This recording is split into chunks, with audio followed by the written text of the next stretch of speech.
Subhanallah. Kalau bahasa orang putih, malaikat apa? Angels. Laki perempuan. Kalau orang putih dia faham perempuan tak? Angels perempuan tak? Charlie's Angel? Itu cerita lain. Sorry lacak. Charlie Angel lah. Macam mana pun nak sebut angel ni, orang putih faham perempuan. Tak betul. Angel bukan lelaki perempuan. Jibril lelaki perempuan. Tak ada bab. Itu bab cara orang kafir faham. Itu yang dikeluar macam-macam fahaman tu. Macam mana pun nak sebut tentang angel tu, angel bukan perempuan. Jadi pertama kena faham ni makhluk Allah. Allah jadikan malaikat. Dan nisbah kejadian dia, orang Ta'ala muliakan dia. Istilah mulia pasal dia tak akan terjebak dan terjumus dalam bab penderhakaan nak buat dosa. Satu wajib intikad bahawasanya mereka ni terpelihara sekaliannya daripada segala maksiat. La ya'sunallah ma amarahum wa yaf'aluna ma yu'marun. Tak pernah ada haka pada Allah Ta'ala, dan apa saja Allah Ta'ala perintahkan pasti dia akan taat dan patuh. Wajib intikad. Malaikat tidak ada apa-apa nama dosa. Itu yang istilahnya wajib beriman dengan malaikat. Pasal malaikat kita wajib beriman dengan dia. Beriman dengan mana? Bila dia malaikat mesti betul. Malaikat mesti baik. Malaikat mesti cakap benar. Malaikat mesti betul. Malaikat mesti tak buat dosa. Malaikat mesti tak salah. Mesti itikad itu. Macam mana kitab, Quran mesti betul. Nabi mesti betul, siddiq. Tak ada Nabi yang buat dosa, tak ada. Macam yang tu. Baik, jadi terpelihara daripada buat dosa. Satu, kalau ada cerita-cerita kata Nabi, malaikat-malaikat buat dosa, bersihkan. Kalau sedikit cerita yang kadang-kadang tercemar sikit kan. Cerita apa? Cerita ada malaikat yang sebut dalam Quran nama Harut dan Marut. Tu jaga. Jaga tak mana? Kisah kata dia adalah malaikat dan Allah Ta'ala jadikan malaikat Harut Marut ni atas peranan dia, kerja dia mengajar sihir. Mengajar sihir pun supaya manusia boleh beza antara mana yang dikatakan mukjizat dan sihir. Pasal sihir ni ilmu boleh belajar. Boleh belajar tu maksudnya siapa belajar dia dapat. Belajar buat gini jadi gini, buat gini jadi gini, buat gini jadi gini. Mukjizat, benda yang bukan boleh belajar, dia memang anugerah Allah Ta'ala. Dia beri pada orang tertentu. Minta orang tak dapat. Bahkan dia di atas terhenti di atas apa yang Allah Ta'ala kendaki. Ada pun bab sihir, hang buat betul cara jadi, buat betul cara jadi. Macam mana hang makan kenyang, minum dahaga, minum air hilang dahaga, buka lampu cerah, aircon bagi low degree, sejuk nak mampu. Sejuk. Sampai terpaksa gosok kaki, awak sejuk kan. Sikit saya sebut itu atas kaedah dan prinsip. Jadi sihir mu buat macam ni jadi gini, buat gini. Mu belajar macam ni, mu belajar macam ni, mu boleh macam ni, mu boleh macam ni, boleh apa, santau lah, boleh pukau lah, macam-macam ikut ilmu hang belajar mana. Ada pun Harut Marut tu nisbah dia mengajar, dan memang dia ajar tu ajar sihir, dan tak salah dia ajar sihir pasal Allah Ta'ala perintahkan dia untuk ajar sihir, tak masalah. Cuma ada cerita-cerita dongeng yang campur dengan cerita Harut dan Marut ni, yang kata Harut dan Marut ni mula-mula ajar sihir, lama-lama dia minat dekat seorang perempuan yang duk pergi ngaji kat dia. Lepas tu sampai akhirnya mereka berzina. Lawak boleh. Lawak-lawak pun tersebar benda tu kan. Tuan-tuan tak bisa dengar tu satu hal. Bisa dengar Harut Marut. Dalam Quran ada kalau kita baca dalam Quran tu, wa ma unzila 'alal malakaini bi babil Harut wa Marut. Tuan-tuan tak bisa jumpa, sah tak pernah baca Quran. Sikit sebut itu. Asyik ada dalam Quran. Kita ngaji, kalau dalam ngaji lembab sikit dulu, ulang banyak kali, perasan ayat tu tak? Harut wa Marut, perasan ada. Juzuk 1 apa? Okey, sikit. Jadi cerita tentang kata dia berzina tu salah. Itu betul kan? Takkan ada nisbah malaikat-malaikat ni buat salah macam tu. Dan di atas kata dia hamba Allah pun kena faham macam ni. Malaikat ni dia sentiasa taat pada Allah Ta'ala. Dia tak ikut perintah kita. Itu pun jaga sikit buat malaikat. Ada salah intikad yang tak sepatutnya malaikat, dia intikad malaikat. Apa dia? Pahaman-pahaman ada istilah khadam Quran, khadam ayat kursi, khadam bismillah, yang boleh disuruh-suruh, yang seolah-olah dia ni malaikat. Tapi boleh kita suruh baca ayat kursi sekian-sekian hari, sekian-sekian cara amalan, lama-lama nanti akan ada khadam khidmat yang ada. Khadam apa? Khadam ayat kursi. Khadam ayat kursi itu siapa? Jawab. Jin. Kalau jenis boleh suruh-suruh ni, bukan malaikat lah weh. Malaikat tak ikut cakap mahu. Masa mudah itu. Malaikat tak ikut cakap mahu. Malaikat dia ikut perintah Allah Ta'ala. Perintah dia Allah Ta'ala suruh baru dia buat. Bukan mu suruh dia buat. Tak. Kalau kata dia jumpa kita, ada perintah apa? Titah tuanku di atas batu jemalah patik. Kata itu.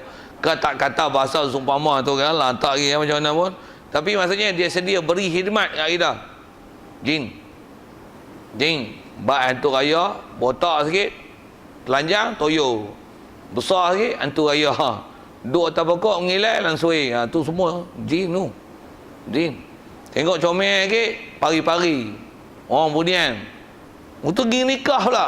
Nikah apa malaikat? Nikah apa? Jin semua tu. Cuma nama dia lain, mengikut version dia. Yang tu kot saya sebut itu. Yang tu semua tu adalah bukan bab malaikat. Dia adalah jin. Itu adalah jin. Begitu juga beramal apa-apa kan, zikir apa, tengok ada makhluk datang. Ada makhluk gaib. Ni wali datang. Wali tu siapa? Jin. Mu yang buah nama wali, padahal jin. Wali mana nak bagi kat mu? Ada roh pula, roh datang. Ni roh orang soleh, roh Syekh Abdul Qadir Jalani. Kenal lah tu Syekh Abdul Qadir Jalani. Padahal saya ni tak kenal. Padahal kita duk baca duk baca kitab, duk tengok muka tu pun tak kenal. Selisih buat dak. Bukan suruh nak terkenal, tapi nak kata Syekh Abdul Qadir Jalani jumpa pun tak pernah. Keturunan pun tak tahu hak mana. Suara tak saya dengar, ilmu apa dia ajar kita pun tak tahu. Tiba-tiba dia kenal ni Syekh Abdul Qadir Jalani. Boleh kenal Syekh Abdul Qadir Jalani. Orang tu ni apa? Roh Syekh. Dia boleh kenal roh.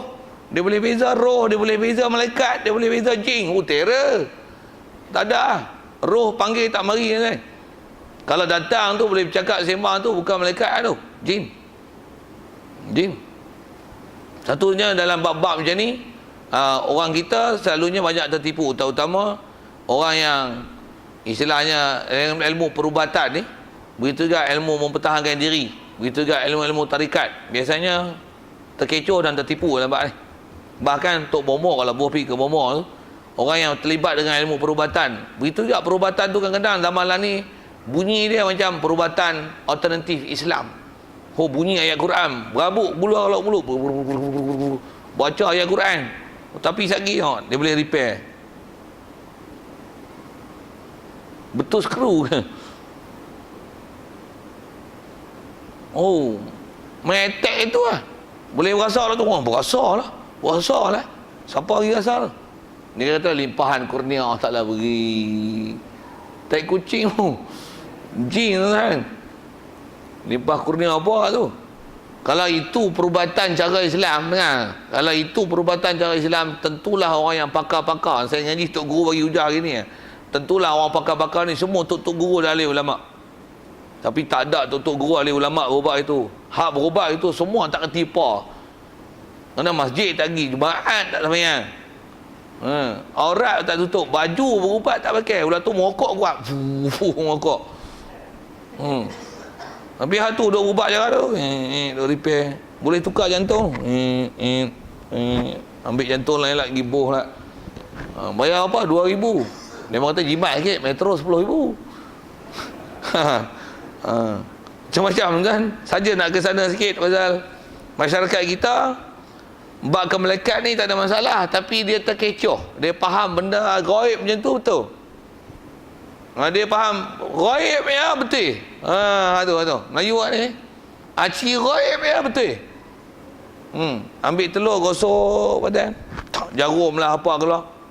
Pakar Tok Bomo ni. Padahal kalau bersahabat dengan jin boleh buat tu. Tak susah mana. Dia ambil jarum mana, dia buh mana tu. Boleh.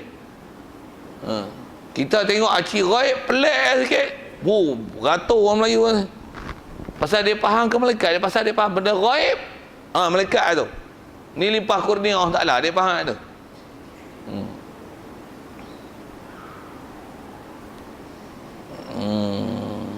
Jadi macam mana pun asal kita bicara malaikat, kena faham tentulah malaikat ni dia takkan ada istilah maksiat dan dia tak ikut perintah kita. Fokus situ. Satu, kalau jenis boleh panggil-panggil mai datang, tambah pula boleh khidmat, boleh suruh, bukan malaikat. Bukan malaikat. Tambah pula boleh interaksi, boleh sembang, bukan malaikat. Bukan malaikat. Itu jin. Baik. Dan suci mereka itu malaikat ni daripada sifat manusia. Tak makan, tak minum. Begitu juga nisbah lelaki perempuan, ngantuk tidur, mengantuk tidur pun tidak kan. Malaikat ni. Dan tiada diketahuikan banyaknya melainkan Allah Taala juga. Okey. Nisbah malaikat beriman, angka dia prinsip sama macam mana bab Rasul, bab kitab, malaikat sama. Apa dia? Wajib itikad Allah Taala memang ada jadikan makhluk yang namanya malaikat. Nisbah kejadian dia daripada nur dan angkanya sangat banyak, cukup. Yang wajib kita tahu angkanya yang disebut 10 orang malaikat. Baca pi sekali lalu, ada benda yang istilahnya sangat mudah dipaham, budak tadika tahu, budak pasti buat apa, takkan kita tak tahu. Tengok. Jadi asal nak sebut nisbah angka, wajib itikad malaikat ni ramai. Sedikit kalau tambah dari situ. Saya ngaji nisbah tok guru nak bagi mudah faham, memang ada ulama kita bahas begini pun. Dia kata bandingan ramai malaikat ni, nak banding dengan kita macam mana? Dia kata kalau nisbah kejadian 100, 1 manusia, 9 jin, 90 malaikat. Nisbah dia tu. 100 itu 1, 9, 90. Itu pun atas untuk takribul fahami, untuk mudah faham. Sebenarnya dengan nisbah gitu ke? Wallahualam. Allah yang tahu. Tapi nak menunjukkan ramai, banyaknya malaikat tu.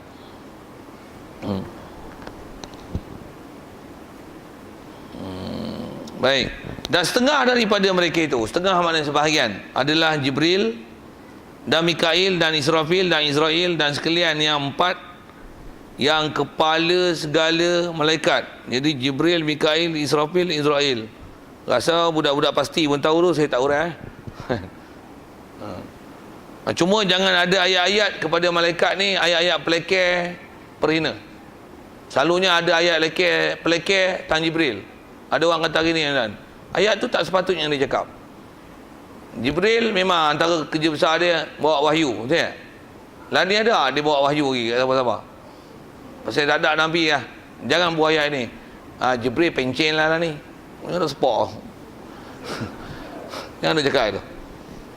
Mu pencen tak pencen bukan mu bagi urusan weh. Ni sebab bab wahyu tu tak ada. Lain urusan apa? Ada benda yang tak istilahkan benda besar yang urusan tu khas untuk dia.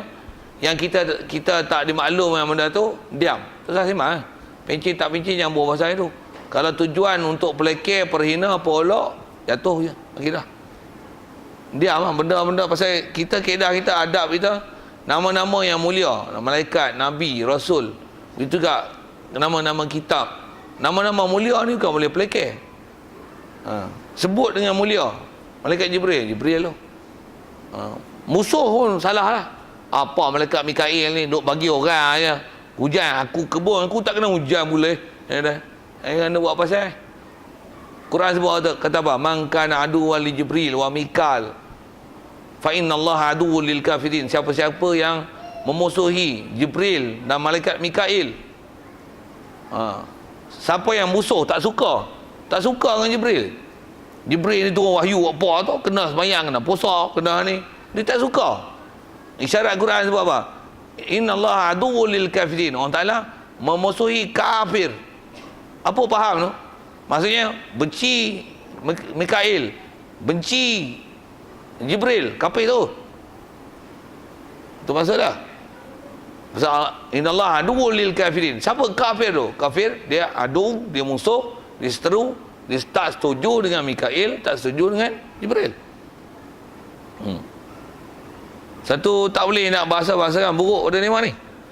Pasal malaikat Allah Taala wajib disebut dengan mulia. Jibril, Mikail, Israfil, Israel. Dan masyhur sebuah ulama mereka ni seorang-seorang, Jibril seorang, Mikail seorang, Israfil seorang, Israel seorang. Baik, mereka ni istilahnya kepala malaikat. Nisbah kedudukan martabat dia atas sebut ulama mengikut kaedah Ahlussunnah wal Jamaah. Mereka ni ranking mulia dia adalah selepas Nabi-Nabi. Dan makhluk yang paling mulia ada kita bicara dulu ialah Nabi kita Muhammad sallallahu alaihi wasallam. Dia seafdal makhluk. Lepas tu yang ulul azmi. Lepas tu umum semua rasul-rasul. Lepas tu nabi-nabi. Lepas tu ketua malaikat 10. Lepas tu baru muka sekupang kita. Dan muka sekupang pun umumnya manusia. Manusia pun kita tak masuk lagi dalam ranking tu. Siapa dia? Orang paling mulia. Jumpa ke depan nanti sikit insya-Allah. Lepas ni malam ni tak nak kot. Siapa dia? Orang yang bertaraf sahabat. Dan sahabat paling mulia adalah yang 4 tu, Abu Bakar, Umar, Uthman, Ali, yang dilantik jadi khalifah. Yang Rasulullah ada isyarat khulafa ar-rasyidin al-mahdiyyin. Lagi siapa dia? Yang ahli perang Badar, perang Uhud, ahli bai'atul ridwan, yang ada ayat Al-Quran memuji mereka ni. Dia orang ranking depan tu. Umumnya orang yang zaman sahabat, tabi'in, tabi'in 300 tahun yang di awal, yang dekat dengan Rasulullah, sahabat, tabi'in, tabi'in. Orang-orang tu yang memang ada jaminan mengikut apa yang pernah Rasulullah sabdakan, memang ada dalam Quran pun isyarat. Mereka ni golongan mulia yang wajib i'tiqad nisbah ranking umat Nabi kita Muhammad SAW duduk atas kali. Kita ni muka sekupang duduk sarang kan. Sembahyang jemaah pun duduk ujung. Ngaji pun duduk luar. Terus duduk tanya senarai duduk mana. Jatuh kuasa ada, bagian dakwah ada, Bilal ada, imam ada, apa ada. Apa? Kaki komplain tu. Sikit tolak jadi imam ketat kecil tu. Sikit-sikit sebut tu. Tapi orang mana bukan orang sini ni, orang Afrika. Okay. Baik. Jadi asal nak sebut ranking dia tu duduk selepas daripada Nabi-Nabi. Habis Nabi-Nabi mengikut yang umum yang kuat, mengikut kaedah ahli sunnah wal jamaah adalah ru'usul malaikat, ketua malaikat. Dan segala mereka kepala segala malaikat, dan mereka itu terlebih afdalnya. Nisbah malaikat yang ketua 4 ni khususnya, begitu juga yang 10 masyhur disebut angka, yang ketua malaikat ni adalah yang paling afdal daripada seluruh malaikat lain. Dan setengah mereka itu, setengah mana sebahagian daripada mereka itu, daripada malaikat adalah malaikat hamalatul arsy. Malaikat hamalatul arsy. Hamalah tu jamak daripada hamil. Hamilun hamilani, hamalah. Maksudnya malaikat-malaikat penanggung arash. Yang ni kata dia malaikat yang menanggung akan arash. Dan mereka itu sekarang 4 malaikat. Dan tambah atas mereka itu pada hari kiamat, tiup aja sangkakala yang kedua, sangkakala yang pertama, Allah Ta'ala tambah 4 lagi pula, jadi 8. Wa yahmilu arsya rabbika fawqahum yawma idzin samaniyah. Pada ketika diperintahkan tiup sangkakala, yang menanggung arah Allah Ta'ala samaniyah, 8 malaikat. Malaikat macam tu dipanggil malaikat hamalatul arsy. Malaikat hamalatul arsy. Dan setengah daripada mereka itu, setengah mana sebahagian, adalah munkar dan nakir. Dan juga antara malaikat yang 10 itu adalah Ridwan yang menunggu syurga, dan Malik yang menunggu neraka. Okey. Jadi disebut malaikat dekat tu je. Kalau ikut ada yang tak disebut situ, yang umumnya kita belajar adalah Raqib, Atid. Nisbah tugas pun rasanya sedia maklum. Saya tak syarahkan situ. Jadi ada benda yang memang asas yang takut terpaling, hak tu yang saya panjangkan. Dan bahawa ia intikad pula bahawasanya afdal, insyaAllah kita masuk ke situ. Setangguh sekali lagi rasanya barulah habis bab tu. Masuk bulan depan, lepas raya kot, panjang umur, baru nak jumpa kitab ahkam taharah. Panjang umur, tak ada lah, mati cari orang lain lah ajar. Macam mana pun, untuk malam ni gitu je. Yang baik pada Allah Ta'ala, silap salah sahabat tu tak sedap dengar tu, kesilapan kepada saya. Soalan kalau ada sekitar yang terdekat kita bicara ni adalah tentang malaikat. Sebelum untuk kitab, turut kalau ada soal. Ya, ahli kitab. Terima kasih kan soalan. Umumnya masyhur sebut ulama, ahli kitab tak dikatakan ahli kitab, dia ialah pendeta. Kalau bahasa ke Yahudi dan Nasrani ni istilahnya pendeta. ahli kitab adalah pendeta Yahudi Nasrani. Macam mana pun kalau kita tengok dalam kitab-kitab fiqh, pembahasan siapa yang dipanggil ahlul kitab tu, dia ada macam-macam pembahasan lah. Antaranya, kalau umum sebut ahli kitab ni adalah orang-orang yang ada pengetahuan tentang Taurat dan Injil. Itu yang kata pendeta. Pendeta daripada Yahudi Nasrani, itu panggil ahli kitab. Kalau belajar dalam bab fiqh, dia ada bab munakahat yang kalau kita belajar, halal orang Islam lelaki kahwin dengan perempuan kitabiah. Ada istilah itu. Halal kahwin dengan perempuan ahli kitab. Cuma kalau saya sebut sekali lalu tadi, ahli kitab masyhur sebut kita pakai dia ialah pendeta Yahudi Nasrani. Dan kadang-kadang dibahasakan ahli kitab ialah Yahudi Nasrani umumnya, secara umumnya.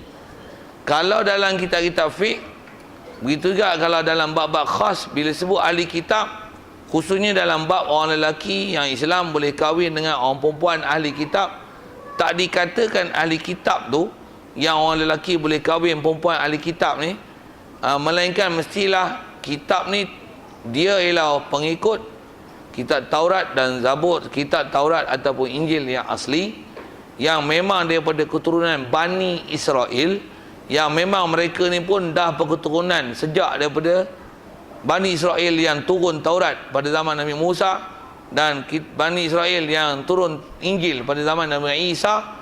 Mereka mengamalkan amalan tu secara turun-temurun dan berketurunan, mengikut masih ajaran Taurat Injil yang original.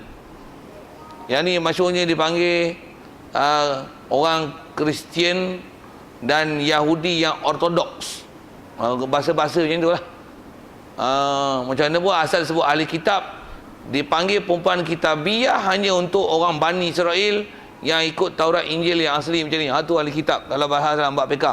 Jadi taklah ahli kitab tu ialah orang Yahudi Nasrani.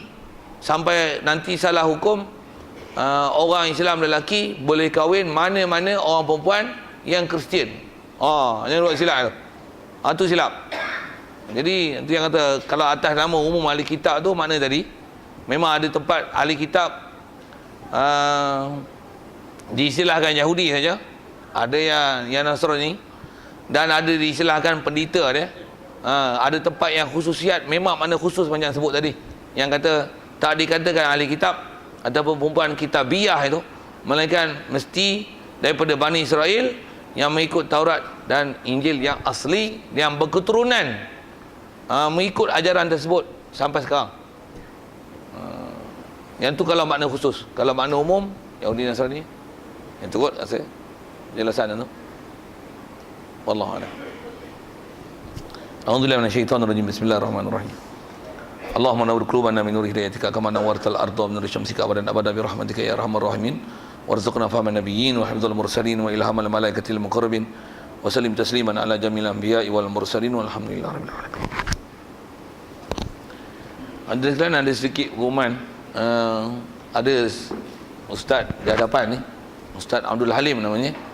Dia memang asalnya orang Indonesia lah. Pernah masa arwah Pak Tih ada, dia pernah duduk di pondok Pak Tih, dan pernah berkhidmat mengajar juga pelajar-pelajar yang ada di sana sepanjang dia pernah duduk di sana. Ada 2 tahun lebih saat ni.